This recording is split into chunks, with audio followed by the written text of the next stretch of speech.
দুই June 2026 new ইয়র্কের জাতিসংঘ সদর দপ্তরে একটি গোপন ব্যালট হলো। 190টি ভোট পড়ল। ফলাফল বেরোলো রাত 9টায়। বাংলাদেশ জিতল 99 বনাম 91। সেদিনের পর থেকে বিশ্ব জুড়ে একটি প্রশ্ন ঘুরছে, এটা কি শুধু শুরু? কারণ একই বছর একই মঞ্চে আরেকটি আসন খালি হচ্ছে। সেই আসনের নাম জাতিসংঘের মহাসচিব, এবং সেই আসনের সামনে যে নামটি আলোচনায় এসেছে তিনি মাইক্রো ক্রেডিটের জনক, নোবেল বিজয়ী বাংলাদেশের প্রাক্তন প্রধান উপদেষ্টা ডক্টর মোহাম্মদ ইউনূস। প্রশ্ন একটাই, এটা কি গুজব নাকি ইতিহাস তৈরির মুহূর্ত? তো চলুন জেনে নেই বিস্তারিত। আজকের এই ভিডিওতে আমরা জানব ইউএন মহাসচিব আসলে কত বড় পদ এবং এই পদে কিভাবে কেউ নির্বাচিত হন। তারপর জানব 2 জুন 2026 যা ঘটল, অর্থাৎ খলিলুর রহমানের ইউএনজিএ সভাপতি হওয়ার গল্প, এবং সেটা বাংলাদেশের জন্য কতটা বড় অর্জন। Khalilur Rahman of Bangladesh has been elected President of the General Assembly at its 81st session. এরপর জানবো ইউএনজিএ সভাপতি আর ইউএন মহাসচিব, জাতিসংঘের মহাসচিব, এই দুই পদের মধ্যে আসলে পার্থক্য কোথায়। তারপর আসবে মূল প্রশ্ন, ডক্টর ইউনূসের নাম কেন উঠেছে, বাস্তবতা কি এবং ভারত কি মেনে নিবে। সবশেষ দেখবেন, যদি দুটো পদ একসাথে বাংলাদেশের হাতে আসে তাহলে বিশ্ব মঞ্চে এই ছোট দেশটি ঠিক কোথায় পৌঁছে যাবে। তো চলুন শুরু করা যাক। প্রথমেই বুঝতে হবে ইউনাইটেড নেশন বা জাতিসংঘের মহাসচিব পদের পরিচয়, এটা আসলে কি। ধরুন পৃথিবীটা একটি বিশাল স্কুল, সেই স্কুলে 193টি দেশ পড়ে। সেই স্কুলের প্রধান শিক্ষক হলেন জাতিসংঘের মহাসচিব, ইংরেজিতে যাকে বলে সেক্রেটারি জেনারেল বা এসজি। জাতিসংঘ সনদের 97 নং ধারা অনুযায়ী মহাসচিব হলেন জাতিসংঘের চিফ অ্যাডমিনিস্ট্রেটিভ অফিসার, অর্থাৎ প্রধান প্রশাসনিক কর্মকর্তা। কিন্তু এই পদ শুধু কাগজপত্র আর মিটিংয়ের মধ্যে সীমাবদ্ধ নয়। জানুয়ারি 2026 ইউনাইটেড নেশন এর নিজস্ব নির্দেশিকায় বলা হয়েছে, মহাসচিব একাধারে diplomat and advocate, civil servant and chief executive officer, কূটনৈতিক মানবাধিকারের কণ্ঠস্বর, সংকট সমাধানকারী এবং বিশ্বের 800 কোটি মানুষের প্রতিনিধি, যুদ্ধবিরতির জন্য ফোন করা, জলবায়ু পরিবর্তনের বিশ্বকে চাপ দেওয়া, দারিদ্র্য নিয়ে বিশ্বের বিবেককে জাগিয়ে রাখা, এই কাজগুলো একজন মহাসচিবের। আর এই পদটি 1 জানুয়ারি 2027 থেকে খালি হচ্ছে, কারণ অ্যান্তোনিও গুতেরেসের মেয়াদ শেষ হচ্ছে 31 ডিসেম্বর 2026। এখন প্রশ্ন হলো, এই পদে কে বসবেন সেটা কিভাবে ঠিক হয়। ইনসাইটস অন ইন্ডিয়া এর IAS এর বিশ্লেষণ অনুযায়ী প্রক্রিয়াটি 3টি ধাপে হয়। প্রথমত, সদস্য রাষ্ট্রগুলোর প্রার্থীর নাম মনোনীত করে। দ্বিতীয়ত, নিরাপত্তা পরিষদের 15 সদস্য গোপন ব্যালটে স্ট্র পোল করে, যেখানে P5 অর্থাৎ যুক্তরাষ্ট্র, যুক্তরাজ্য, ফ্রান্স, রাশিয়া ও চীনের যে কোনো একটি ডিসকাস দিলেই সেটা কার্যত ভেটো হয়ে যায়। তৃতীয়ত, নিরাপত্তা পরিষদের সুপারিশের পর সাধারণ পরিষদ আনুষ্ঠানিকভাবে নিয়োগ দেয়, অর্থাৎ মহাসচিব হওয়ার জন্য শুধু যোগ্যতা থাকলে চলে না, P5 এর 5টি ভেটোর দরজা পার হতে হয়। এটা বোঝাটা জরুরি, কারণ এই প্রক্রিয়ায় ডক্টর ইউনূসের সম্ভাবনা সবচেয়ে বড় বাধা এবং সবচেয়ে বড় সুযোগ। এবার আসি 2 জুন 2026 সেই রাতের কথায়। দ্য বিজনেস স্ট্যান্ডার্ডের প্রতিবেদনে জানা যাচ্ছে, বাংলাদেশের পররাষ্ট্রমন্ত্রী খলিলুর রহমান সাইপ্রাসের রাষ্ট্রদূত অ্যান্ড্রেস কাকুরিসকে 99 বনাম 91 ভোটে হারিয়ে জাতিসংঘের সাধারণ পরিষদের 81তম অধিবেশনের সভাপতি নির্বাচিত হয়েছেন। আল জাজিরার বিশ্লেষণে বলা হয়েছে, এটি একটি ক্লোজলি কন্টেস্টেড বা কঠিন প্রতিদ্বন্দ্বিতার নির্বাচন ছিল, এবং এই বিজয় বাংলাদেশের ক্রমবর্ধমান কূটনৈতিক অবস্থানের প্রতিফলন। বাংলাদেশ সর্বশেষ এই পদে বসেছিল 1986-87 সালে তৎকালীন পররাষ্ট্রমন্ত্রী হুমায়ুন রশিদ চৌধুরীর নেতৃত্বে, অর্থাৎ 40 বছর পর আবার এই অর্জন। ইউনাইটেড নিউজ এর প্রতিবেদনে উল্লেখ করা হয়েছে, খলিলুর রহমানের এই সভাপতির মেয়াদ 8 সেপ্টেম্বর 2026 থেকে।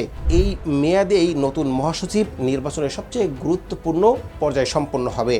এখন জানি এই দুই পদের পার্থক্য, ইউএনজিএ সভাপতি বনাম ইউএন মহাসচিব। এখানেই অনেকে ঘুলিয়ে ফেলেন, তাই এই দুটো পদের পার্থক্যটা পরিষ্কার করা দরকার।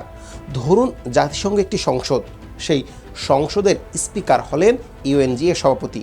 তিনি 193টি দেশের আলোচনা পরিচালনা করেন, সিদ্ধান্তের প্রক্রিয়া নিয়ন্ত্রণ করেন, কিন্তু মাত্র 1 বছরের জন্য এবং কোনো স্থায়ী নির্বাহী ক্ষমতা ছাড়াই।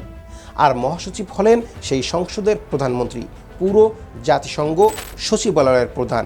44,000 কর্মী পরিচালনা করেন, বিশ্বের যে কোনো সংকটে সরাসরি হস্তক্ষেপ করার ক্ষমতা রাখেন এবং 5 বছরের মেয়াদে একটি দেশ নয়, পুরো বিশ্বের প্রতিনিধিত্ব করেন।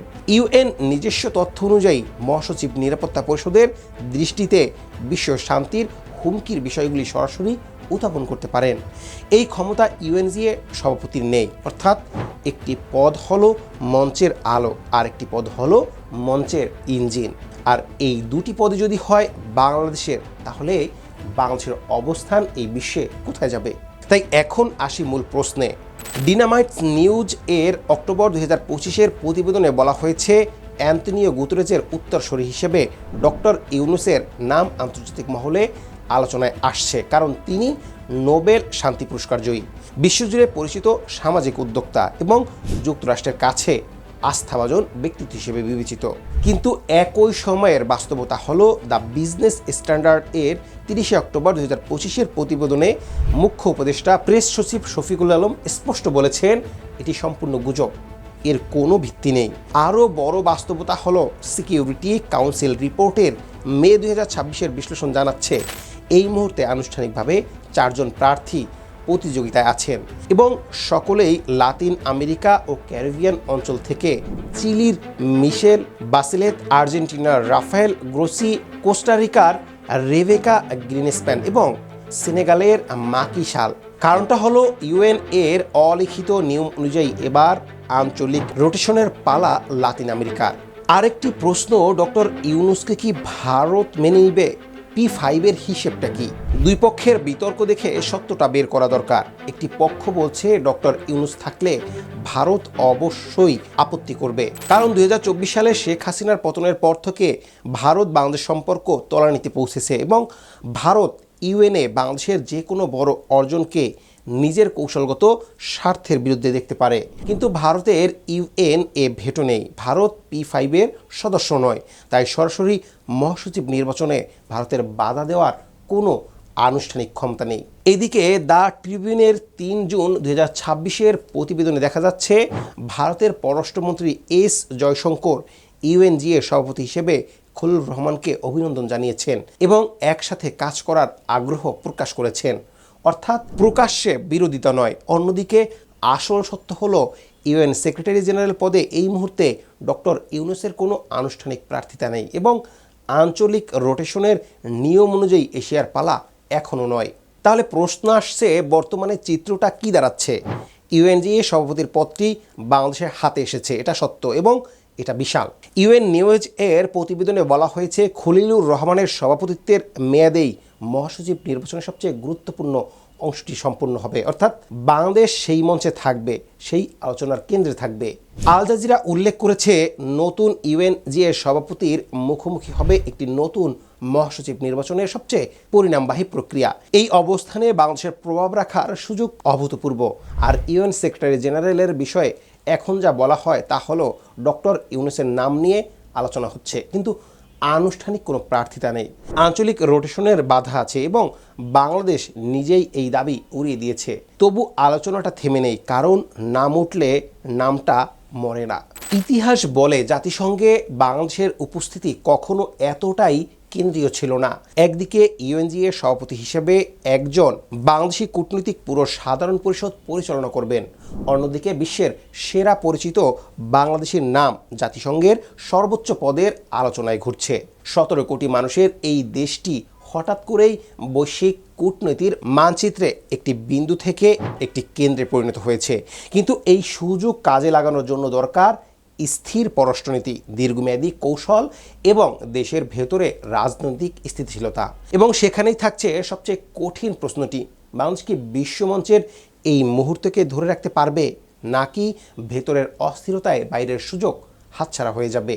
যে দেশের মানুষ একসময় বিশ্বের মানচিত্রে নিজেদের জায়গা খুঁজত, আজ সেই দেশের নাম জাতিসংঘের সবচেয়ে বড় আলোচনায়। প্রবাদ আছে, সুযোগ একবারই দরজায় কড়া নাড়ে। বাংলাদেশের দরজায় এখন সেই কড়া নাড়ার শব্দ শোনা যাচ্ছে।